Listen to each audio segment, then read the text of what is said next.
দেখুন এখানে সোয়াবিন তরকারি হচ্ছে, সোয়াবিন দিয়ে আলু দিয়ে।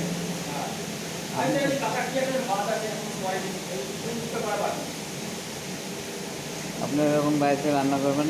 এর ভেতরে পেঁয়াজ দেওয়া আছে, রসুন দেওয়া নেই, আর পাঁচফোড়ন দেওয়া আছে, জিরে দেওয়া আছে, গরম মশলা দেওয়া আছে, ঘি দেওয়া নেই। আপনারা লাইক করবেন, সবাই কমেন্ট করবেন, শেয়ার করবেন।